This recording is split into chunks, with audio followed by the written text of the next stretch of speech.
আমাকে বাইরে থেকে সুন্দর করে ফোন দিয়ে বলতেছে যে দেখো টেস্টটা আমি কালকে করাবো, আজকে চলো বাসায় চলে যাই, অনেক রাত হয়ে গেছে। তো আমি বললাম খুব একটু একঘেয়েমি করতেছি, না কেন তুমি আজকেই করাও আজকেই করাও এরকম করতেছি।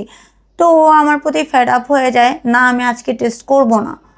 পরে ও আপনার রিক্সা নিল, রিক্সা নিয়ে আমাকে বলতেছে তোর হসপিটালে কিছু বলি নাই, কারণ এটা আমার এলাকা, আমার একটা রেপুটেশন আছে, এই জায়গায় তোরে কিছু করব না, তুই দেখ তোরে কি করি।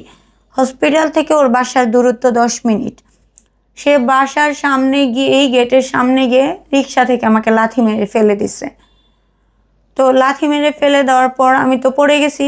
এর মধ্যে হচ্ছে সে রিক্সা ভাড়াটা দিয়ে আমার হাত ধরে টেনে হেঁচড়াইতে হেঁচড়াইতে সে তার পুরা উঠান এসে আমাকে হেঁচড়াচ্ছে। এটা তার বাড়ির ভাড়াটিয়ার সহ এত এত লোকজন সবাই ফলো আপ করতেছে। তখন ওর বাবা বলতেছে আচ্ছা মারতেছুস কেন স্যার, মারার কি দরকার। এই একটা কথা উনি বলছে, উনি বেঁচে নেই এখন, ওনার ব্যাপারে আমার মিথ্যা বলে লাভ নেই। তো তার বাবার হাত ধরে আমি বললাম যে আপনি একটু আমাকে বাঁচান। তো উনি আমার হাতটা ছেড়ে দিল।